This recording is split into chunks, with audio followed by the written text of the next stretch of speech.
Welcome to dream சமையல். இன்னைக்கு வந்து ஸ்ட்ராபெரி கப் கேக் பண்ண போறேன். இப்போ எப்படி செய்யலான்ட்டு பார்க்கலாம்.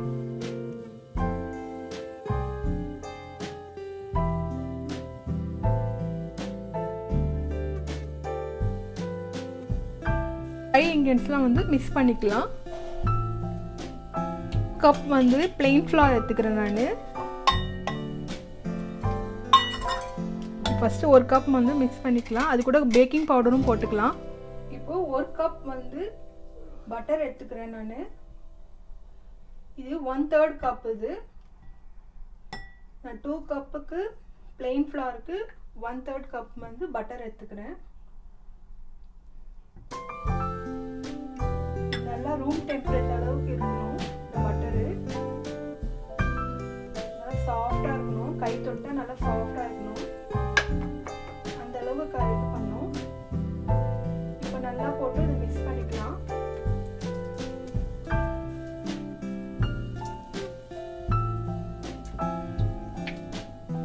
இனிமேல் நல்லா ஸ்ப்ரெட் பண்ணி விட்டுக்குங்க. நல்லா மிக்ஸ் பண்ணி விட்டுக்குங்க. அதுக்கப்புறமா வந்து இப்போ வந்து நான் சுகர் போட போகிறேன். இந்த சுகர் வந்து 2 கப்புக்கு வந்து நீங்கள் வந்து 3/4 கப் வந்து சுகர் போட்டால் போடும். உங்களுக்கு ஸ்வீட் நிறைய வேணும்னா 1 கப் ஃபுல்லாக போட்டால் போதும். இது வந்து ஒயிட் காஸ்டர் சுகர் போட்டிருக்கேன் நான் இன்னைக்கு. அப்படி இல்லைன்னா நீங்கள் கொஞ்சம் பவுடர் பண்ணி நைஸாக பவுடர் பண்ணியும் போட்டுக்கலாம். இப்போ 1/2 கப் வந்து நான் சுகர் போடுறேன். உங்களுக்கு ஸ்வீட்னஸ் நிறைய இருந்துச்சுன்னா 1 கப் போட்டுக்கோங்க. இப்போ இதெல்லாம் போட்டு மிக்ஸ் பண்ணணும். நல்லா சாஃப்டாக மிக்ஸ் பண்ணி விடுங்க. இப்போ நான் 2 எக்கு வந்து வச்சு ஊற்ற போகிறேன். 1 கப்புக்கு 1 எக்கு மெஷர்மெண்ட் வச்சு பண்ணுங்க. அப்போ நல்லாவே வரும்.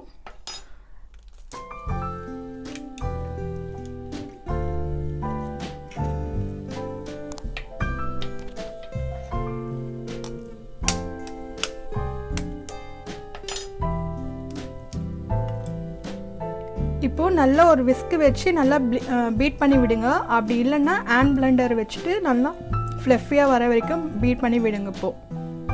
இப்போ நல்லா பீட் பண்ணி விட்டோமே, இப்போ கொஞ்சம் நம்ம ட்ரை இன்கிரியன்ட்ஸ்லாம் இப்போ சேர்க்க போகிறோம். நம்ம பேக்கிங் பவுடரும் பிளெயின் ஃப்ளவரும் ரெண்டும் ஜெலிச்சு வச்சுருக்கோம். இப்போ அதை கொஞ்சம் கொஞ்சமாக போட்டு மிக்ஸ் பண்ணோம்.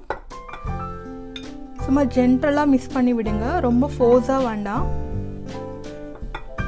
அப்போ தான் உங்களுக்கு சாஃப்டாக வரும் இந்த கப் கேக்கு. தேவைப்பட்டால் திக்காக இருந்துச்சுன்னா பால் மிக்ஸ் பண்ணிக்கலாம். முதல்ல கொஞ்சம் கொஞ்சமாக போட்டு மிக்ஸ் பண்ணி விடலாம் ஃபஸ்ட்டு.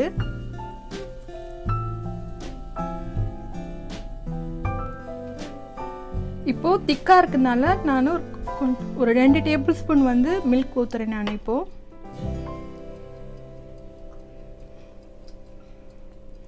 இது நல்லா போட்டு மிக்ஸ் பண்ணணும். இப்போ 5-6 ஸ்ட்ராபெரி வந்து கட் பண்ணி இப்போ நான் போட போகிறேன். இந்த ஸ்ட்ராபெரி வந்து 5 to 6 மெம்பர்ஸ் இருக்கும். இந்த ஸ்ட்ராபெரி இப்போது நல்லா சிறுவாக கட் பண்ணியிருக்கேன் சாப்பரில் வச்சு. இப்போது இதை போட்டு நல்லா மிக்ஸ் பண்ணணும். சும்மா ஜென்ரலாக மிக்ஸ் பண்ணி விடுங்க. நீங்கள் வெண்ணிலா எசன்ஸ்லாம் போட தேவையில்ல, எக்ஸ்ட்ரா இருக்கலாம். ஏன்னா இந்த ஸ்ட்ராபெரி ஃப்ளேவருக்கே நல்லாயிருக்கும். இந்த சுகரும் கரெக்டாக இருக்கும் உங்களுக்கு. 2 கப்புக்கு இந்த 1/2 கப் சுகர் கரெக்டாக இருக்கும். ஏன்னா இதுலேயும் கொஞ்சம் ஸ்வீட்னஸ் இருக்கும். இந்த ஸ்ட்ராபெரிலையும் புளிப்பும் ஸ்வீட்னஸும் இருக்கும். அதனால் நீங்கள் வந்து இது போட்டாலே போதும் சுகரு. இப்போ இது மாதிரி கப் கேசஸில் வந்து இப்போ ஊற்ற போகிறேன் நான்.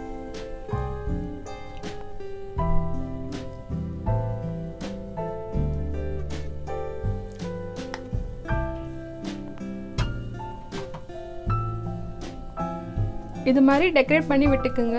இப்போ வந்து நான் வந்து 15 மினிட்ஸ் வந்து ப்ரீ ஹீட் பண்ணி வச்சுருக்கேன் ஓவன் 180 டிகிரி செல்சியஸில். ஒரு 3-15 மினிட்ஸ் வந்து பேக் பண்ணி நான் எடுக்க போகிறேன். இது பாருங்கள், உங்களுக்கு கரெக்டாக வந்து 30 மினிட்ஸ் ஆயிடுச்சு இந்த குக் ஆகிறதுக்கு. உங்களுக்கு சுவையான ஸ்ட்ராபெரி கேக் ரெடி ஆயிடுச்சு. இந்த வீடியோ உங்களுக்கு பிடிச்சிருந்தா லைக் பண்ணுங்கள், ஷேர் பண்ணுங்கள், சப்ஸ்கிரைப் பண்ணுங்கள், கமெண்ட் போஸ்ட் பண்ணுங்கள். தேங்க்யூ.